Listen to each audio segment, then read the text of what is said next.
Hello students, আজ আমি তোমাদের আমার যে ইউটিউব চ্যানেল কুমারেস ইংলিশ টিউটোরিয়াল সেখানে ভয়েস চেঞ্জ সম্পর্কে আলোচনা করব।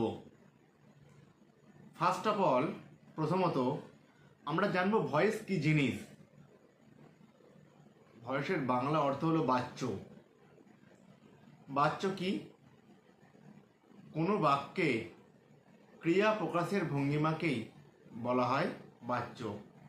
অর্থাৎ কোনো বাক্যে যে কাজ করা হচ্ছে সেটা যে বোঝানো হচ্ছে, কিভাবে বোঝানো হচ্ছে তার উপর নির্ভর করছে বাচ্য।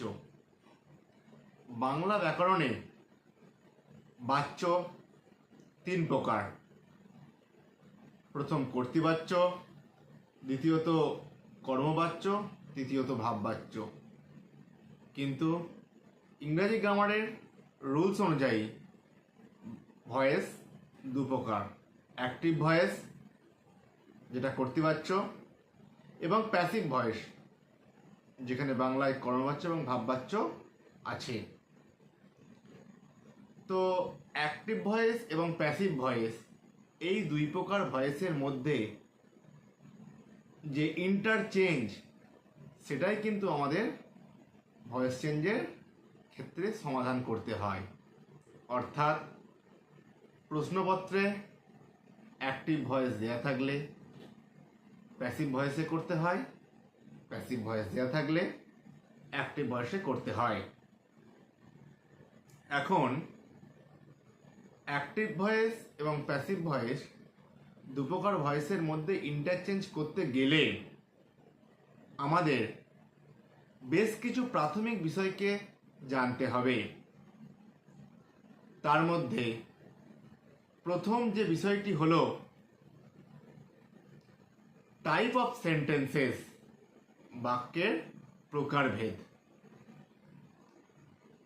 আমরা আগের ক্লাসগুলিতে টাইপস অফ সেন্টেন্সেস যে ক্লাস করিয়েছি এই চ্যানেলে, সেখানে আমি বলেছিলাম তোমাদের সেন্টেন্স পাঁচ প্রকারের: assertive sentence, interrogative sentence, imperative sentence, optative sentence এবং এক্সক্লেমেটরি সেন্টেন্স।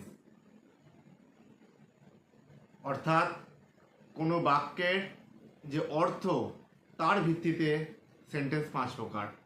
এই পাঁচ প্রকার সেন্টেন্সের মধ্যে অ্যাসার্টিভ সেন্টেন্স মানে অর্থাৎ সাধারণ বাক্য, ইন্টারোগেটিভ সেন্টেন্স অর্থাৎ প্রশ্নবোধক বাক্য, এবং ইম্পারেটিভ সেন্টেন্স অর্থাৎ আদেশমূলক বাক্য, এই তিন প্রকার বাক্যের ভয়েস চেঞ্জ হয়। অর্থাৎ অপটেটিভ সেন্টেন্স এবং এক্সক্লেমেটরি সেন্টেন্সের কোনোরূপ ভয়েস চেঞ্জ হয় না। তো যখন কোনো বাক্য আমাকে ভয়েস চেঞ্জ করতে দেবে, ফার্স্ট অফ অল আমরা লক্ষ্য করব যে বাক্যটি কি ভয়েসে দেওয়া আছে। তারপরে নেক্সট কাজ হচ্ছে বাক্যটি কোন সেন্টেন্সে আছে। তাহলে আমরা সহজেই সেন্টেন্স চিনতে পারবো। এবার আমরা ভয়েসটা কি করে চিনব? যদি বাই সাধারণত থাকে, যদি সাধারণত বাক্যে বাই দেওয়া থাকে, তাহলে সেটা অবশ্যই প্যাসিভ ভয়েস হয়। ইন জেনারেল কথা বললাম এটা আমি। অনেক ব্যতিক্রম আছে, অনেক অন্যান্য গঠনও আছে, কিন্তু বাই থাকলে সাধারণত প্যাসিভ ভয়েস আমরা হয় এটা ধরে এগোই। এবং যেখানে সাবজেক্ট সরাসরি কিছু কাজ করছে সেটা হচ্ছে অ্যাক্টিভ ভয়েস। আর যেখানে কাজটি সাবজেক্ট ভয়েসে ঘুরিয়ে কিছু প্রকাশ করা হচ্ছে, তখন সেটি হচ্ছে প্যাসিভ ভয়েস। যেমন আমি ক্রিকেট খেলি, আই প্লে ক্রিকেট, এটি একটি অ্যাক্টিভ ভয়েস। প্যাসিভ ভয়েস কী হবে? ক্রিকেট খেলা হয় আমার দ্বারা, cricket is played by me. কীভাবে ভয়েস চেঞ্জ হচ্ছে এটা আমি পরের ক্লাসে আলোচনা করব, অর্থাৎ অন্য ক্লাসে। তো আজ আমি ভয়েস চেঞ্জের যে বেসিক জিনিসগুলো বোঝাচ্ছি, তার মধ্যে বেসিক তিনটে জিনিস বললাম। একটা হচ্ছে ভয়েস ক প্রকার, একটা কি করে চিনবো অ্যাক্টিভ ভয়েস না প্যাসিভ ভয়েস, সেটা একটা সেন্টেন্স চিনবো। এছাড়া আমাকে ভয়েস চেঞ্জ করার আগে আরও দুটো জিনিস খেয়াল রাখতে হবে। একটা হচ্ছে টেন্স চেনার নিয়ম, অর্থাৎ বাক্যটি কোন টেন্সে দেয়া আছে, কারণ ভয়েস চেঞ্জ করতে গেলে যে বিভার্বে চেঞ্জ করব সেখানে কিন্তু টেন্স অনুযায়ী বিভার্ব ভ্যারি করে। তো আমি টেন্স চিনব, তারপর আমি চিনব সাবজেক্ট এবং অবজেক্ট চেনার নিয়ম।